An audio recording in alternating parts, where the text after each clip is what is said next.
NEET 2025 में अब सिर्फ 7 महीने बचे हैं और अगर आप बायोलॉजी में 360 में से 360 टारगेट कर रहे हो तो भूल जाओ। जी हाँ, अगर आप बिना अपने कंसेप्ट्स को क्लियर किए ब्लाइंडली अपनी एनसीईआरटी को फॉलो कर रहे हो तो 360 नंबर भूल जाओ। नीट 2024 में फिजिक्स के क्वेश्चन में डिस्क्रिपेंसी देखने को मिली थी, जहां पे ओल्ड एनसीईआरटी और न्यू एनसीईआरटी के बीच में कुछ कंफ्लिक्टिंग स्टेटमेंट्स थे। इस मैटर को सुप्रीम कोर्ट तक भी ले जाया गया और सुप्रीम कोर्ट ने ये क्लियरली स्टेट किया था कि भाई हमें नहीं फर्क पड़ता कि एनसीईआरटी में क्या लिखा है, हम उसी आंसर को करेक्ट मानेंगे जो एक्चुअली कंसेप्चुअली करेक्ट होगा। इसका क्या मतलब है? इसका क्लियरली एक ही मतलब है कि do not follow your NCERT blindly. Biology के एक बहुत ही रेप्यूटेड एजुकेटर जो आपके ऑनलाइन प्लेटफॉर्म पे क्लासेस लेते हैं, उन्होंने बायोलॉजी की एनसीईआरटी में कुछ कंसेप्चुअल एरर्स को एड्रेस किया, एनसीईआरटी के डेजिग्नेटीज को मेल किया और अब इस मेल के रिवर्ट में ऑफिशियली एनसीईआरटी ने अपनी गलती मानते हुए ये स्टेट किया है कि एनसीईआरटी की अपकमिंग पब्लिकेशंस में ये एरर्स को करेक्ट किया जाएगा। तो hi, my name is Nishu Sehgal और मैं आपको आज क्लास 11th की बायोलॉजी की एनसीईआरटी में 4 ऐसे कंसेप्चुअल एरर्स बताने वाली हूं जिनको आपने जरूर से सही कर लेना है और ये एनसीईआरटी की तरफ से ऑफिशियल रिकॉग्नाइज्ड एरर्स हैं, तो इनको आपने जरूर से सही कर लेना है। चाहे तो आप अपने एनसीईआरटी की साइड में ही इन एरर्स को हाईलाइट करके लिख सकते हो और रिवीजन के टाइम पे, प्रेपरेशन के टाइम पे आपको इन्हीं करेक्टेड स्टेटमेंट्स को पढ़ना है, क्योंकि एनसीईआरटी की किसी भी लाइन से स्टेटमेंट बेस्ड क्वेश्चन बन सकता है। जो आपका फर्स्ट एरर है that is from your class 11th NCERT from the chapter chemical control and integration, page number 336 under the sub heading of adrenal glands. ये देखिए, आपके एनसीईआरटी में एक लाइन लिखी है कि our body has 1 pair of adrenal gland, each located at the interior position of each kidney. This statement is conceptually wrong. NCERT की तरफ से जो मेल आया है उन्होंने बोला है that this statement shall be corrected to कि our body has 1 pair of adrenal glands, यहां तक तो करेक्ट है, each present at the top of each kidney. देखो बेटा, कंसेप्चुअली क्या होता है कि जो एड्रिनल ग्लैंड है वो किडनी की एंटीरियर पे नहीं, एंटीरियर मतलब सामने, इन फ्रंट ऑफ।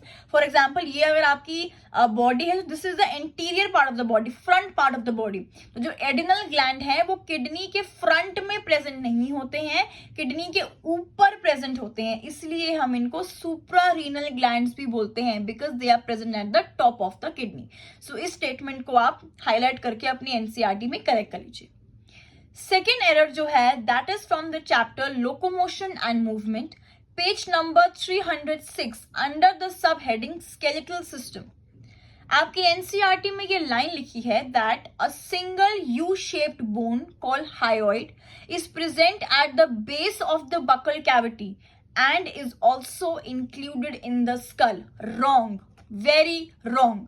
जो आपकी हायोइड बोन है बच्चे, that is not a part of the skull, it is actually located in the neck.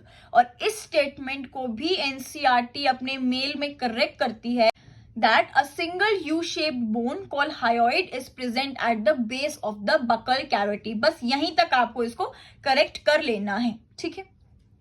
Third error जो है वो भी आपकी क्लास 11th के एनसीईआरटी में ही है, from the chapter cell the unit of life. Under the section prokaryotic cell आपकी एनसीईआरटी ये लाइन मेंशन करती है कि the fluid matrix filling the cell is the cytoplasm. मतलब साइटोप्लाज्म है वो एक फ्लूइड मैट्रिक्स है, कंप्लीटली फ्लूइड है, लिक्विड है। लेकिन इसी चैप्टर में ओवरव्यू ऑफ सेल वाले पार्ट में अगर आप देखोगे तो आपकी एनसीईआरटी इसी स्टेटमेंट को कॉन्फ्लिक्ट करके कहती है कि the semi fluid matrix filling the cell is a cytoplasm. मतलब एक जगह साइटोप्लाज्म को सेमी फ्लूइड बोला जा रहा है और एक जगह फ्लूइड बोला जा रहा है। तो इस स्टेटमेंट को करेक्ट करते हुए आपकी एनसीईआरटी ने मेल किया है that this statement shall be change to the semi fluid matrix filling the cell is the cytoplasm. ठीक है।